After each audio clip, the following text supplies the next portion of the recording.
सभी श्रोताओं का श्री रामचरितमानस में हार्दिक स्वागत अभिनंदन। श्री रामचरितमानस के बालकांड के दोहा नंबर 144, 145 और 146 का संपूर्ण अर्थ आप सभी के सामने प्रस्तुत है। बढ़ते हैं दोहे की तरफ। यही विधि बीते बरस सट सहस बारी आहार, संबत सप्त सहस्त्र पुनि रहे समीर आधार।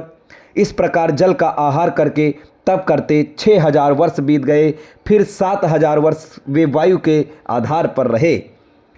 बरस सहस दस त्याग्यो सोई, ठाढ़े रहे एक पद दो। विधि हरिहर तप देखी अपारा, मनु समीप आए बहुबारा। 10,000 वर्ष तक उन्होंने वायु का आधार भी छोड़ दिया, दोनों एक पैर से खड़े रहे। उनका अपार तप देखकर ब्रह्मा, विष्णु और शिव जी कई बार मुनि जी के पास आए। मांगहु बर बहु भांति लोभाए, परम धीर नहीं चलहि चलाए। अस्थि मात्र होई रहे शरीरा, तदपि मनाग मनहि नहीं पीरा। उन्होंने इन्हें अनेक प्रकार से ललचाया और कहा कि कुछ वर मांगो, पर ये परम धैर्यवान राजा रानी अपने तप से किसी के डिगाए नहीं डिगे। यद्यपि उनका शरीर हड्डियों का ढांचा मात्र रह गया था, फिर भी उनके मन में जरा भी पीड़ा नहीं थी। प्रभु सर्वज्ञ दास निज जानी, गति अनन्य तापस निपरानी। मागु मागु बरु भय नभ बानी, परम गंभीर कृपा मृत सानी। सर्वज्ञ प्रभु ने अनन्य गति आश्रय वाले तपस्वी राजा रानी को निज दास जाना। तब परम गंभीर और कृपा रूपी अमृत से सनी हुई ये आकाशवाणी हुई कि वर मांगो। मृतक जियावन गिरा सुहाई, श्रवण रंध्र होई उर्जब आई। हिष्ट पुष्ट तन भय सुहाए, मानहु अबहि भवन ते आए।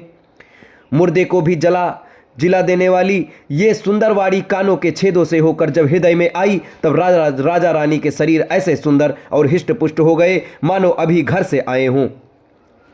श्रवण सुधा सम बचन सुनी, पुलक प्रफुल्लित गात। बोले मनु करि दंडवत, प्रेम न हृदय समात। कानों में अमृत के समान लगने वाले वचन सुनते ही उनका शरीर पुलकित और प्रफुल्लित हो गया। तब मुनि जी दंडवत करके बोले, प्रेम हृदय में समाता न था।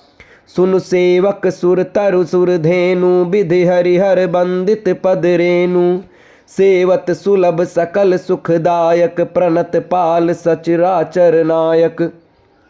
हे प्रभु सुनिए, आप सेवकों के लिए कल्प वृक्ष और कामधेनु हैं। आपके चरण रज की ब्रह्मा, विष्णु और शिव जी भी वंदना करते हैं। आप सेवा करने में सुलभ हैं तथा सब सुखों के देने वाले हैं। आप शरणागत के रक्षक और जड़ चेतन के स्वामी हैं।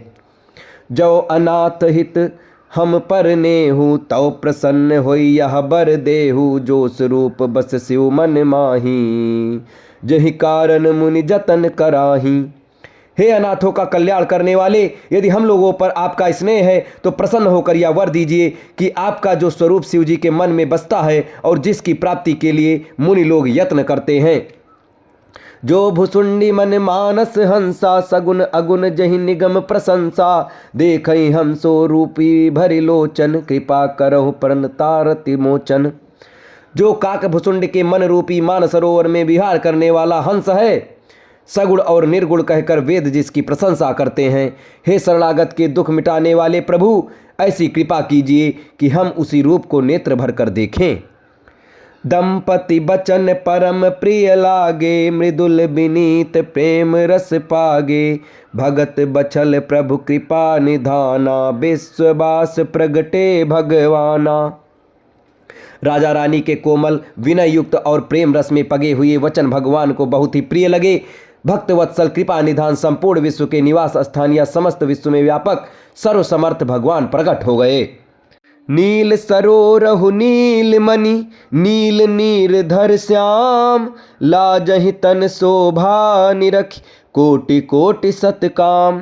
भगवान के नीले कमल, नीलमणि और नीले जलयुक्त मेघ के समान कोमल प्रकाशमय और सरस श्यामवर्ण चिन्मय शरीर की शोभा देखकर करोड़ों कामदेव भी लजा जाते हैं। शरद मयंक बदन छवि सीवा, चारु कपोल चिबुक दर ग्रीवा। अधर अरुण रद सुंदर नासा, विधुकर निकर बिनिंदक हासा। उनका मुख शरद पूर्णिमा के चंद्रमा के समान छवि की सीमा स्वरूप था। गाल और ठोड़ी बहुत सुंदर थे। गला शंख के समान त्रिरेखा युक्त चढ़ाव उतार वाला था। लाल होठ, दांत और नाक अत्यंत सुंदर थे। हंसी चंद्रमा की किरणावली को नीचा दिखाने वाली थी। नव अंबुज अंबक छबिनी की, चितवनी ललित भावती जी की, प्रगुटि मनोज चाप छबिहारी, तिलक ललाट पटल दुतिकारी। नेत्रों की छवि नए खिले हुए कमल के समान बड़ी सुंदर थी। मनोहर चितवन जी को बहुत प्यारी लगती थी। टेढ़ी भौएं कामदेव के धनुष की शोभा को हरने वाली थी। ललाट पटल पर प्रकाशमय तिलक था। कुंडल मकर मुकुट सिर भ्राजा, कुटिल केस जनुप मधुप समाजा, उर श्री वत्स रुचिर बनमाला, पदिक हार भूषण मणिजाला। कानों में मकराकृत मछली के आकार के कुंडल और सिर पर मुकुट सुशोभित था। टेढ़े घुंघराले वाले बाल ऐसे सघन थे मानो भंवरों के झुंड हों। हृदय पर श्रीवत्स सुंदर वनमाला, रत्न जड़ित हार और मणियों के आभूषण सुशोभित हो रहे थे। के हरि कंधर चारु जनेऊ, बाहु विभूषण सुंदर तेऊ, मकरी करी कर सरिस सुभग भुज दंडा, कटिन संग कर सर को दंडा। सिंह की सी गर्दन थी, सुंदर जनेऊ था। भुजाओं में जो गहने थे वे भी सुंदर थे। हाथी की सूंड के समान उतार चढ़ाव वाले सुंदर भुजदंड थे। कमर में तरकस और हाथ में बाण और धनुष शोभा पा रहे थे। अब इसके आगे के दोहे और चौपाई आपको अगले वीडियो में बताए जाएंगे। तब तक हमारे साथ बने रहें। धन्यवाद। जय श्री राम।